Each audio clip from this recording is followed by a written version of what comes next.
Hello hi नमस्ते. मी रुपाली कथाप्रेमी या चॅनलवर तुम्हा सर्वांचं अगदी मनापासून स्वागत आहे. ज्यांनी कुणी डेंजरस इश्क या कथेचे पाठीमागचे भाग वाचले नसतील त्यांनी ते पटकन वाचून घ्यावे, जेणेकरून तुम्हाला कथा पुढे समजेल. तर चला कथेला सुरुवात करूया. डेंजरस इश्क भाग 39. तिने लगेच क्षितिजच्या छातीवर आपला हात ठेवला आणि म्हणाली, काय बात आहे, खूप खुश दिसताय. क्षितिज ओठांवर तिरकस हसू आणत म्हणाला, मी खुश आहे की नाही हे सोडून दे, पण आज तुला दुसऱ्या कुणाला तरी खुश करायचं आहे. इतकं खुश करायचं आहे की तिचं सगळं सुख उद्ध्वस्त होऊन गेलं पाहिजे. त्याचे बोलणे ऐकून लावण्याला काही समजले नाही, पण क्षितिजच्या डोक्यात यावेळी एक मास्टर प्लॅन सुरू होता. दुसरीकडे आरवी आणि जुनूनची शॉपिंग पूर्ण झाली होती आणि आता दोघेही गाडीत बसून ब्लॅक मून विलाच्या दिशेने निघाले होते. तेवढ्यात अचानक वाटेत जुनून ओरडली, मिस्टर गँगस्टर, गाडी थांबवा. तिचे ओरडणे ऐकून आरवीने आश्चर्याने तिच्याकडे पाहिले. जुनून लगेच गाडी बाहेरच्या बाजूला आपला चेहरा वळवला आणि समोर असलेल्या एका स्टॉलकडे पाहू लागली, जिथे बर्फाचा गोळा मिळत होता. तिला बर्फाचे गोळे खूप जास्त आवडायचे आणि आता तो स्टॉल पाहून ती स्वतःच्या जिभेचे चोचले पुरवण्यासाठी स्वतःला रोखू शकत नव्हती. आरवी जुनूनकडे पाहत म्हणाला, तू गाडी का थांबवायला लावलीस? जुनूनने समोरच्या स्टॉलकडे पाहत म्हटले, कारण मला गोळा खायचा आहे. आरवी आश्चर्याने म्हणाला, काय? तुला हा बर्फाचा गोळा खायचा आहे? मुळीच नाही. अजूनही तुझं ट्रीटमेंट सुरू आहे आणि तू हे सगळं खाऊ शकत नाहीस.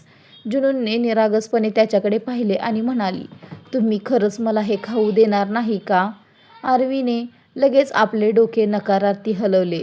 जुनून नाराज होऊन तोंड फुगवत म्हणाली, मला तर वाटलं होतं की तुम्ही माझ्यावर इतकं प्रेम करता की माझी प्रत्येक इच्छा पूर्ण कराल, पण तुम्ही तर मला हा गोळा खाऊ घालण्यासही नकार दिलात. जा मिस्टर गँगस्टर, तुमच्या प्रेमाच्या प्लॅनमध्ये गोळ्याची फॅसिलिटी तर नाहीच आहे. अशा प्रेमाचं मी काय चाटू? आरवी तिचं बोलणं ऐकत तिच्याकडे पाहतच राहिला आणि म्हणाला, मी तुला हा गोळा खाऊ घातला असता, पण ॲक्च्युअल गोष्ट अशी आहे जानम की माझ्याकडे पैसे नाही आहेत आणि मला नाही वाटत की हा पैशांशिवाय तुला गोळा खाऊ घालेल. हे बोलताना त्याने समोर स्टॉलवर उभ्या असलेल्या माणसाकडे पाहिले, ज्याचा चेहरा खूप रागीट दिसत होता. जुनून लगेच तोंड वेडं वाकडं करत म्हणाली, मग काय झालं?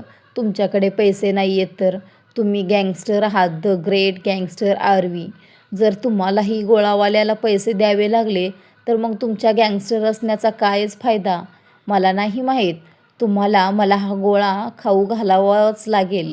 आरवी लगेच म्हणाला, पण मला माहीत नाही की हा मला ओळखतो की नाही. जर मला ओळखत असेल तर मला पैसे देण्याची गरजच नाही, पण जर याने मला ओळखण्यास नकार दिला तर माझी इन्सल्ट होईल ना, आणि मला माझी इन्सल्ट झालेली आवडत नाही. तुला वाटतं का माझी इन्सल्ट व्हावी? जुनूनने आता रागाने त्याच्याकडे पाहिले. तिला चांगलं माहीत होतं की आरवी फक्त बहाणे करतोय. हा गोळावाला काय मुंबईतलं लहान मूल त्याला ओळखत होतं. आरवीने आता तिच्यासमोर हार मानत म्हटले, अच्छा चलो ठीक आहे, खाऊ घालतो मी तुला तो गोळा. असे बोलून तो गाडीतून बाहेर पडला आणि मग दुसऱ्या बाजूला येऊन त्याने जुनूनलाही गाडीतून बाहेर काढले. जुनून हसत हसत बाहेर आली. आरवी तिच्या चेहऱ्यावरील हावभाव नोटीस करत होता. यावेळी जुनूनचा चेहरा अगदी खुलला होता, जणू काही तिला कोणतं स्वर्गच मिळालं होतं. आरवीने जवळ येऊन स्टॉलवाल्याकडे पाहिले तर तो स्टॉलवाला थक्कच झाला. तो लगेच मागे सरकला आणि आपले हात जोडत म्हणाला, मालक तुम्ही इथे? काही चूक झाली का माझ्याकडून? आमच्याकडून काही चूक तर नाही झाली ना? मी तर दर आठवड्याला तुमचे पैसे पाठवून देतो. मी काय, हा पूर्ण बाजार तुमचा हिस्सा दर आठवड्याला पाठवून देतो. मग आता तुम्ही इथे? जर माझ्याकडून काही चूक झाली असेल तर मालक प्लीज मला माफ करा, प्लीज मला माफ करा. हे बोलताना तो बिचारा स्टॉलवाला आरवीसमोर अक्षरशः थरथरत कापत होता आणि गयावया करत होता आणि आरवीच्या चेहऱ्यावरचे मात्र रंग उडाले होते. त्याने ही गोष्ट तर विचारलीच नव्हती. तिकडे जुनून आता रागाने आरवीकडे पाहत होती. तिचा राग पाहून आरवी लगेच म्हणाला, तू जसा विचार करतेस ना जानम, तसं मुळीच नाही आहे. मी याच्याकडून कोणतीही वसुली घेत नाही. त्यावर तो स्टॉलवाला लगेच बोलला, हे काय बोलताय मालक तुम्ही? आम्ही तुम्हाला आमच्या कष्टाच्या कमाईचा 50% हिस्सा गुपचूप तुमच्या हातात आणून देतो. तरीही तुम्ही खोटं बोलताय. त्या स्टॉलवाल्याची बोलणे ऐकून आता आरवीला भयंकर राग येऊ लागला होता. त्याने रागाने एक दीर्घ श्वास घेतला आणि पुढच्या क्षणी त्याची आवळलेली मूठ त्या स्टॉलवाल्याच्या चेहऱ्यावर बसणार होती. पण तेवढ्यातच जुनून त्या स्टॉलवाल्याच्या समोर येऊन उभी राहिली आणि म्हणाली, आरवीकडे पाहतच म्हणाली, खबरदार, जर तुम्ही यांना काही केलं तर खरं बोलल्यावरही तुम्ही शिक्षा देणार आहात का? असं असेल तर मी कधीच तुमच्याशी खरं बोलू शकणार नाही.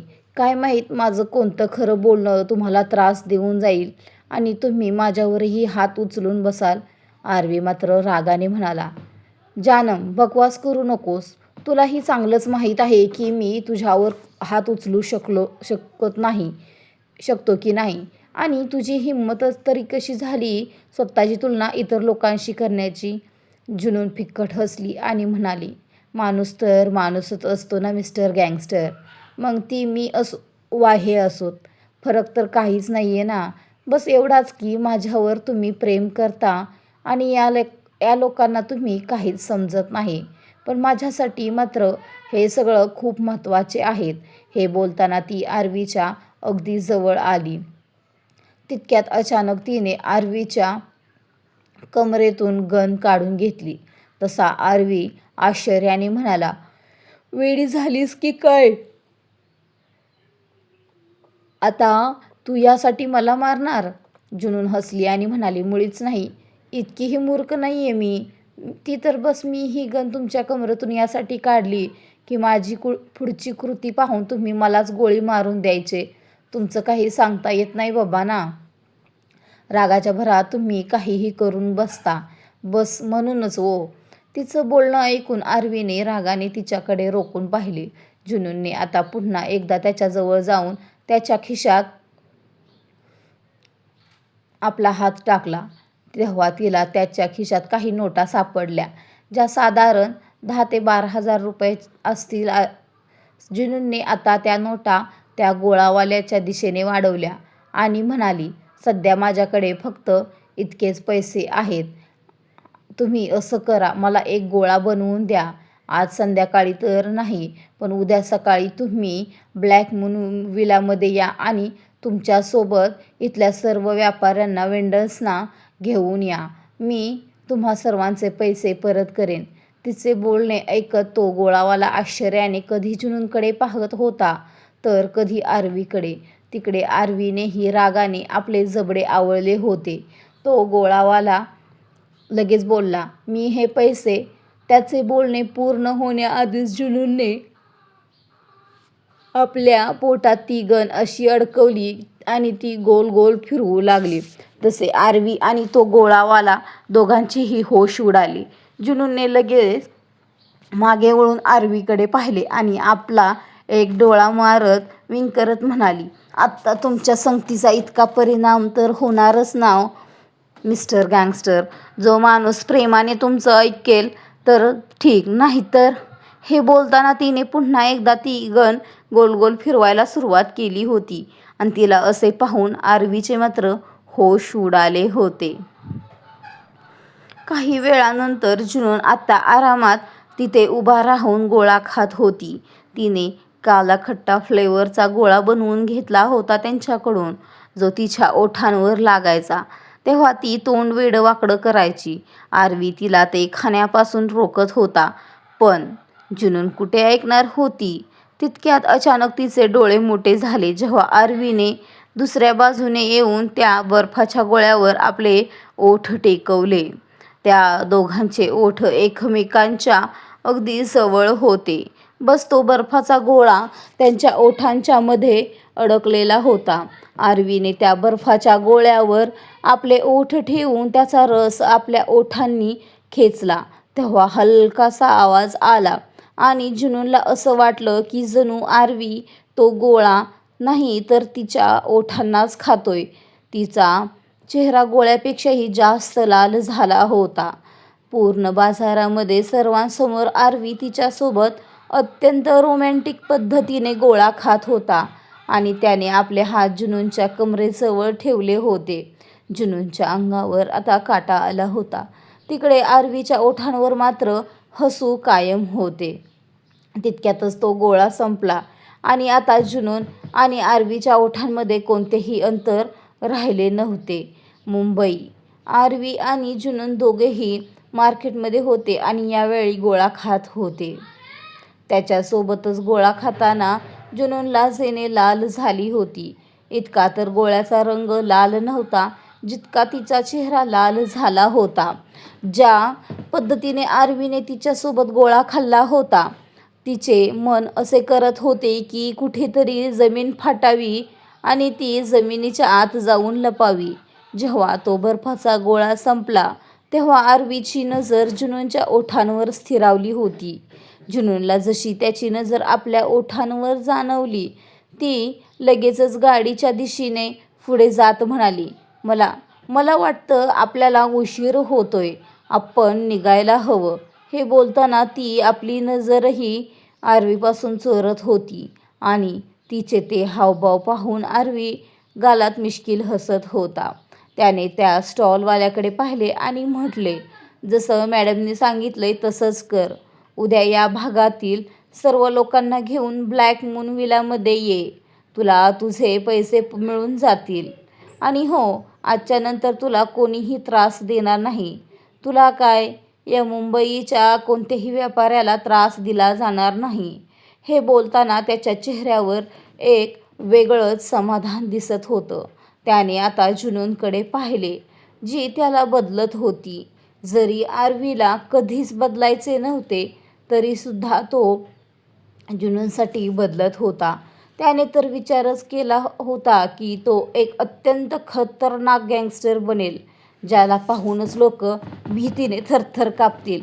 पण न जाणे का त्याला स्वतःच्या आत खरोखरच एक बदल जाणवू लागला होता. तोही ड्रायव्हिंग सीटवर येऊन बसला आणि त्यांची गाडी आता ब्लॅक मून विलाच्या दिशेने निघाली. कशी वाटते कथा कमेंटमध्ये सांगायला विसरू नका.